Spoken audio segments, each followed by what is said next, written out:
Good morning, Tanis. How are you? Give the comment sections your suggestions. आशा है आप सब सकुशल होंगे और आज हम एक बहुत बड़ी अपॉर्चुनिटी पर चर्चा करने वाले हैं। आज के टॉपिक में हम देखेंगे नॉर्दर्न कोलफील्ड लिमिटेड की ओर से ज्ञापित या फिर जारी की गई अधिसूचना पर चर्चा करेंगे। ये वाकई में बहुत बड़ी अपॉर्चुनिटी है। यदि आपने इंजीनियरिंग कोर्स की है और आपके पास सर्टिफिकेट्स है, आपने डिप्लोमा की है और आपके पास डिप्लोमा के सर्टिफिकेट है, या फिर आप ITI होल्डर्स हैं या फिर ITI के सर्टिफिकेट्स हैं, तो भी आप इस अपॉर्चुनिटी के एलिजिबल है। हम चर्चा करेंगे। वीडियो को शुरू करने से पहले आप सभी से अनुरोध है कि आप हमारे चैनल को सब्सक्राइब करें और अपने दोस्तों में इस प्रकार की इन्फॉर्मेटिव जानकारी को शेयर करें। चलिए शुरू करते हैं। तो ये नार्दर्न कोलफील्ड लिमिटेड मिनी रत्न कंपनी है, जो इंडिया की नामी कंपनी कोल इंडिया की सब्सिडरी कंपनी है, यानी कि सहभागिता या सहभागी कंपनी है।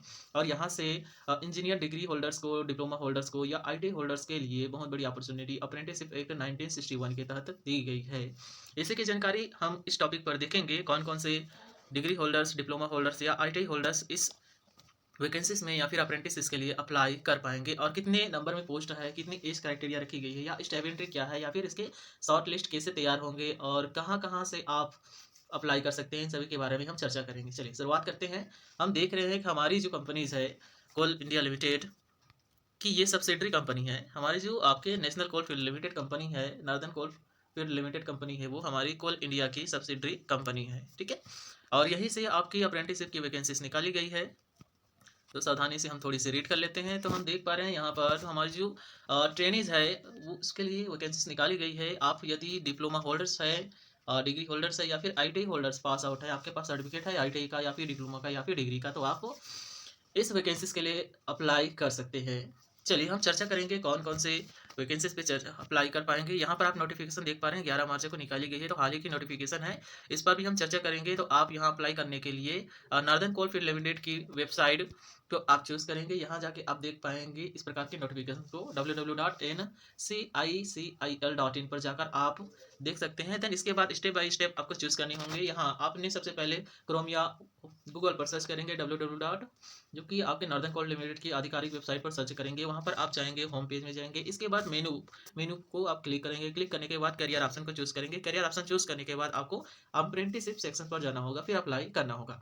लेकिन इस प्रोसेस को करने से पहले आपको एक और महत्वपूर्ण चीज़ों को कंप्लीट करना होगा। यदि आपने अभी तक अप्रेंटिसशिप या NTS में, नेशनल अप्रेंटिसशिप ट्रेनिंग स्कीम में, या फिर नेशनल, यदि आपके पास इंजीनियरिंग में डिग्री है, तो सबसे पहले आप NTS में, national apprenticeship training scheme portal में जाके आपको रजिस्ट्रेशन करना होगा इस फॉर्म को फिल करने से पहले। यदि आपके पास ITI की सर्टिफिकेट है, तो आप क्या करेंगे, NAPS में जाके सबसे पहले आप रजिस्ट्रेशन कराएंगे। रजिस्ट्रेशन कराने के बाद आप NCL की आधिकारिक वेबसाइट आपकी यहाँ पर www.nclci.in पर आपको लॉगिन करके आप करियर ऑप्शन पर चूज करेंगे। देखिए यहाँ पर सबसे पहले आपको दी गई है, यदि आप नेट्स में, यदि आपके पास डिप्लोमा है या फिर इंजीनियरिंग की डिग्री है, तो आप नेट्स में जाके रजिस्ट्रेशन करेंगे। रजिस्ट्रेशन के लिए आपके पास यहाँ पर आधिकारिक वेबसाइट दी गई है। इस प्रकार से आप क्रोम या गूगल पर सर्च करके आप नेट्स पे रजिस्ट्रेशन कंप्लीट करेंगे। उसके बाद आप नॉर्दर्न कोल लिमिटेड की आधिकारिक वेबसाइट पर जाकर आप यहाँ पर ट्रेनिंग ऑप्शन को चूज करके फॉर्म फिल करेंगे। यदि आपके पास NTS, आपके पास ITI की डिग्री है और आपने अभी तक रजिस्ट्रेशन नहीं किया है, तो आप इस आधिकारिक वेबसाइट को क्रोम या गूगल पर सर्च करके अप्रेंटिसशिप रजिस्ट्रेशन को पूर्ण करेंगे। फिर आप नॉर्दर्न कोल लिमिटेड की आधिकारिक वेबसाइट www.nclcil.in पर लॉगिन करके आप इस फॉर्म को पूर्ण करेंगे। चलिए फर्स्ट पॉइंट में हम चर्चा करते हैं ग्रेजुएट, अर्थात आपने इंजीनियरिंग कोर्स की है, तो आपने किस ट्रेड से इंजीनियरिंग कोर्स की है और आपके लिए कितने नंबर में पोस्ट यहाँ पर अवेलेबल है। पहला हम देख पा रहे हैं कि यदि आपने इंजीनियरिंग की है और इलेक्ट्रिकल इंजीनियरिंग की आपके पास सर्टिफिकेट है, तो अपॉर्चुनिटी में आप देखेंगे 73 पोस्ट अवेलेबल है और स्टाइपेंड्री के रूप में आपको 9,000 पे स्केल दी जाएगी। यहीं पर आप बैचलर ऑफ मैकेनिकल इंजीनियर की सर्टिफिकेट है, या फिर कंप्यूटर साइंस इंजीनियरिंग की सर्टिफिकेट है, या फिर माइनिंग इंजीनियरिंग में आपने सर्टिफिकेट ली है, या फिर आपके पास सर्टिफिकेट्स है, तो आप यहाँ पर अलग अलग सेक्शन में पोस्ट को देख सकते हैं। चलिए अब आपके पास यदि डिग्री, डिप्लोमा की डिग्री है और डिप्लोमा में आपने माइनिंग इंजीनियरिंग की कोर्स की है और मैकेनिकल इंजीनियर हो गया, इलेक्ट्रिकल इंजीनियर हो गया, इलेक्ट्रॉनिक इंजीनियर हो गया, तो आप इस चेकअप बॉक्स में देख पा रहे हैं कितनी ज़्यादा पोस्ट अवेलेबल है।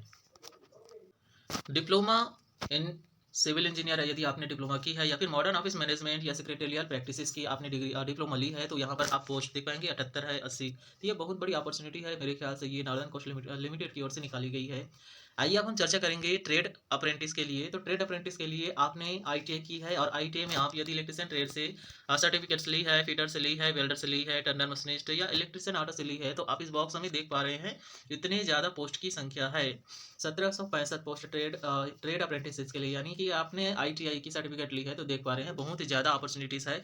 इलेक्ट्रिशियन के लिए 319 है, फिटर ट्रेड के लिए आप 455 पोस्ट है, जो कि बहुत बड़ी संख्या में है। आप इजीली से यहाँ पर फिल करेंगे और आपका सिलेक्शन संभव हो जाएगा।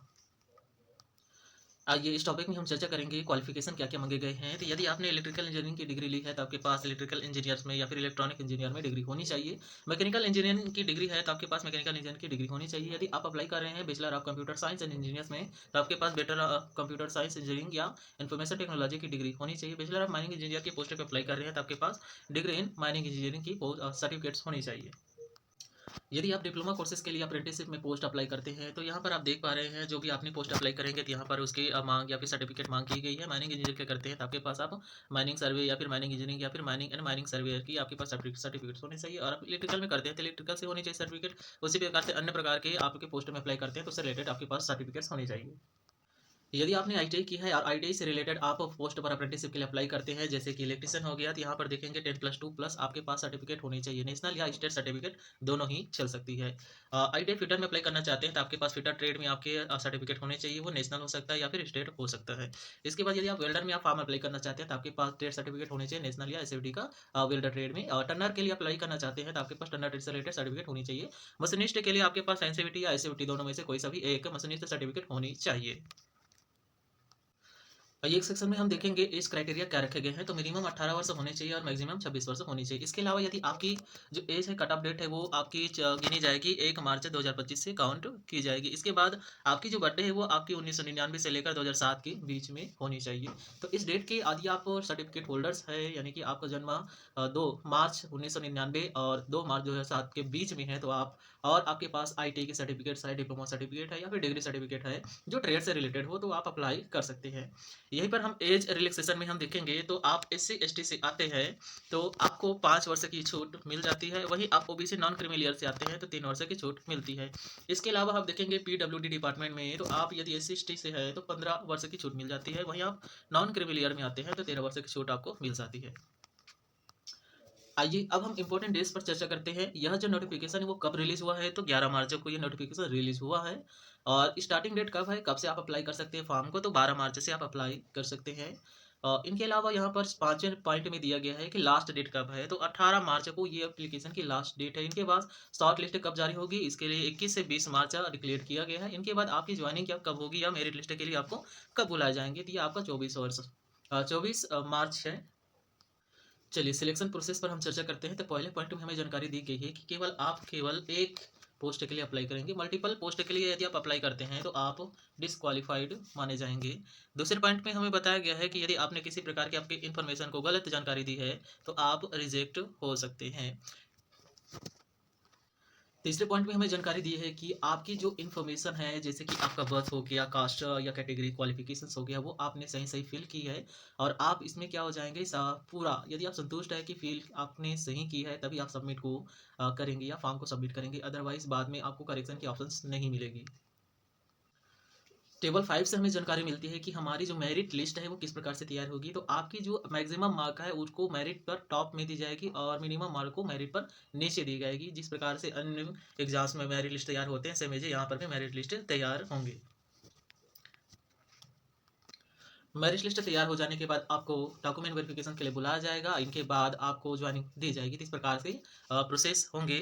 तो इसे आप ध्यानपूर्वक रखेंगे और ऑनलाइन एप्लीकेशन आप कैसे फिल कर पाएंगे, पुनः यहाँ पर दिया गया है ऑनलाइन एप्लीकेशन फॉर्म कैसे फिल करेंगे। तो सबसे पहले यदि आपके पास डिग्री है या फिर डिप्लोमा है तो आप एनटीएस यानी कि आपका नेशनल अप्रेंटिसशिप ट्रेनिंग स्कीम पे जाकर सबसे पहले आपको रजिस्ट्रेशन लेना होगा। उसके बाद आप एनसीएल नॉर्दर्न कोस्ट लिमिटेड की आप वेबसाइट पर जाके आप फॉर्म फिल करेंगे। यदि आपने आईटीआई की है या आईटीआई की डिग्री है या फिर आईटीआई से आपके पास सर्टिफिकेट्स है तो आप सबसे पहले एनएपीएस यानी कि नेशनल अप्रेंटिस प्रमोशन स्कीम में जाकर रजिस्ट्रेशन करना होगा। उसके बाद आप एनसीएल नार्दर्न कॉर्पोरेट लिमिटेड की आधिकारिक वेबसाइट पर जाकर फॉर्म फिल कर पाएंगे। यदि आप ऐसा नहीं करते तो फॉर्म रिजेक्ट हो जाएगा या फिर ज़्यादा इस पर विचार नहीं की जाएगी, ये आप ध्यान रखेंगे। 8वें पॉइंट में जनरल कंडीशन एंड टर्म्स के बारे में जानकारी दी गई है। तो यहाँ अप्रेंटिसशिप है वो अप्रेंटिसशिप एक्ट 1961 के तहत दी गई है और ये आपको 1 वर्ष की ट्रेनिंग होगा। यदि आपका मेरिट लिस्ट में नाम आता है और सिलेक्शन होता है और आपको वेरिफिकेशन के लिए बुलाई जाती है, तो इस समय आपको कोई टीएडीए नहीं दी जाएगी और नहीं आप इस एनसीएल को अप्रेंटिसशिप पूर्ण होने पर जॉब के लिए आप बाध्य नहीं कर पाएँगे। और यहाँ पर अप्रेंटिसशिप को जॉइन करने के लिए आपको एफिडेविट ली जाएगी, जहाँ पर लिखा जाएगा कि आप किसी प्रकार से यहाँ पर जॉब की माँग नहीं करेंगे ट्रेनिंग पूर्ण होने के बाद, और ना ही किसी प्रकार की ट्रेनिंग पूर्ण होने के बाद जॉब देने की चर्चा कंपनी के थ्रू की जाएगी। सो डियर ट्रेनीज, इस प्रकार से आज की जो हमारी इन्फॉर्मेशन है या बिग अपॉर्चुनिटी की जानकारी रही, आप लोग को कैसा लगा? ये जानकारी आपको अच्छी लगी तो हमारे वीडियोस को लाइक कीजिए और अपने दोस्तों में शेयर कीजिए। साथ ही हमारे चैनल को फ्रेम देते हुए सब्सक्राइब जरूर कीजिए। मिलेंगे नेक्स्ट वीडियो में इन्हीं बहुत खूबसूरत आशाओं के साथ। आज की सेशन को हम समाप्त करते हैं। अपना अपना ध्यान रखिए।